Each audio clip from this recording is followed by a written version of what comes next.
up, everybody? This is Chris, your commissioner. This is the 2007 Hodads Fantasy Football Draft Preview. Lots to talk about. Let's just jump right into it. I'll start off by talking about trades very quickly.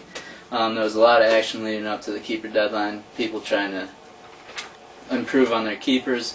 Others, such as me and Even Money, were able to make moves to get rid of players that are keeper worthy, but we didn't have any use for them.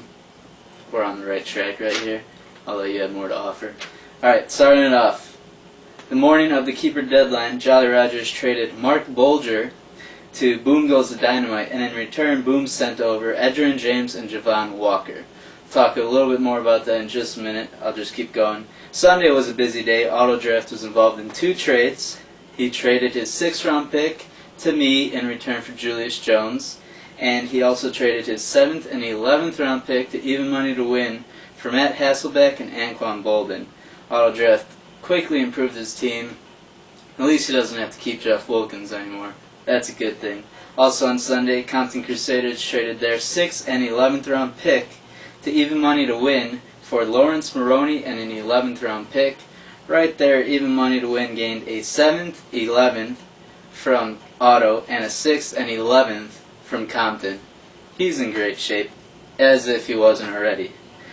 Last Thursday, Super Bleeders, this was a big trade. Super Bleeders traded Steven Jackson, Travis Henry, and his 7th round pick to Monsters for Marvin Harrison, Chad Johnson, and a 5th round pick. Lots of implications there. We talked about it on here. I don't know, really. It's a pretty even trade. I don't know who gets the benefit. Super Bleeders picks up 2 of the top 3 wide receivers, but at the same time, Monsters picks up the 2nd best running back in the league. It'll be interesting to see how it all plays out. Of course, it all matters on the draft next Sunday, 11:15. You might also notice a stupid little trade between me and Texas. I traded my 19th round. He gave me his 21st. I lost a bowling bet. That's all you guys need to know. Keepers. I know a lot of you are asking, how do I see who's available? You can obviously click up here at the top where it says Keepers. You'll see who everyone kept. It might still be tough. One thing I realized, I thought it was going to drop everyone's players that they didn't keep. That way it made it easy to see who's available. Didn't do that. I'm going to go ahead and drop everyone from our team except for the keepers because there's no need for them. You can't trade them. You can't move them around. Doesn't matter. They're useless on there. So I'll go ahead and do that for you guys. If you guys have any problems, just let me know. We'll talk. You shouldn't have any problems though. Quickly, keepers. Even Money to Win.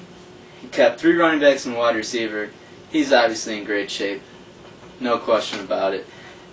And Guatemalan Gorillas, they kept Peyton Manning. I kept Peyton Manning, Joseph Adai, Brandon Jacobs, Cadillac, 3 running backs and a quarterback.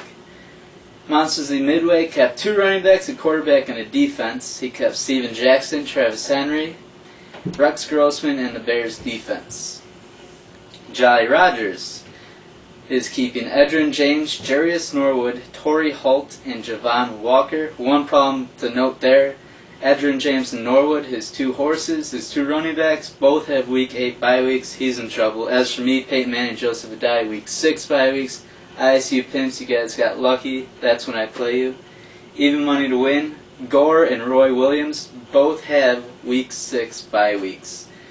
Super Bleeders is keeping Tom Brady, Westbrook, Marvin Harrison, Chad Johnson. Westbrook and Chad Johnson, Week 5 bye weeks.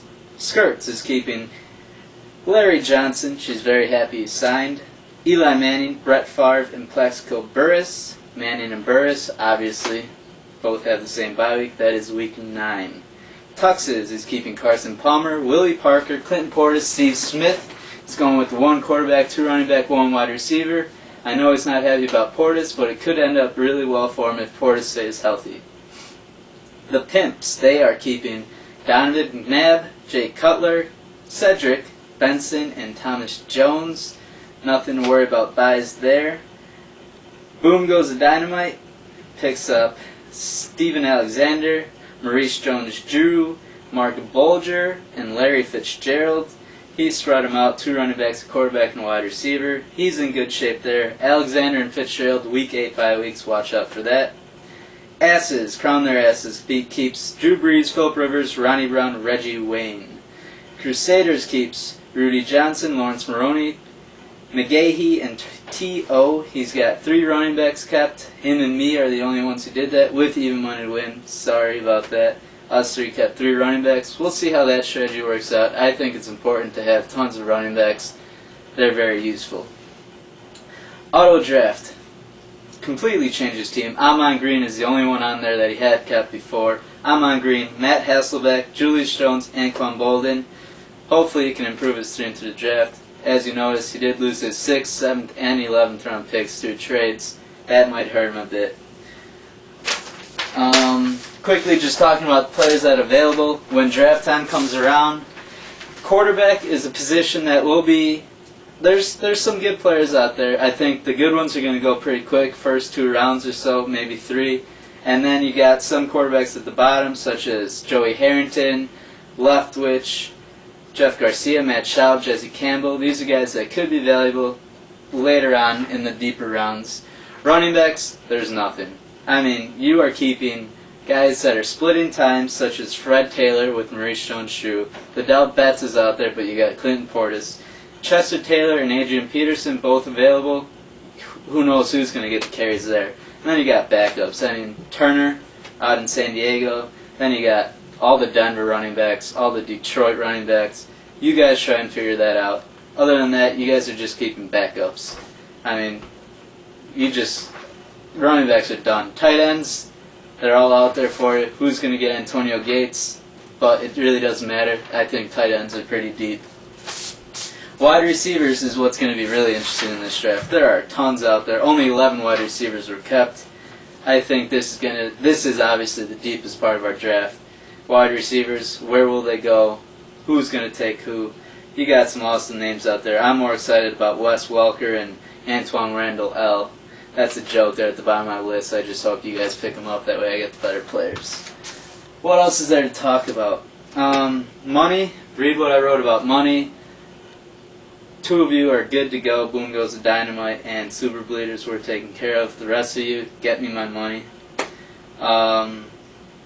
Just looking at the draft order quickly. Super Bleeders has the 2nd and 5th pick in our draft. They already have strong keepers. They could really improve and really be a top team in this league. He got the 2nd pick for Monsters as a midway in that trade with Marvin and Chad Johnson and Steven Jackson and Travis Henry. Even Money to Win has 3 picks in the span of 6 picks. He has the 12th pick at the end of the 1st round, and then he has 13 and 17, and he has 2 more in the 7th round too. He's in good shape. Auto draft, not a lot of picks. He might be struggling a tiny bit.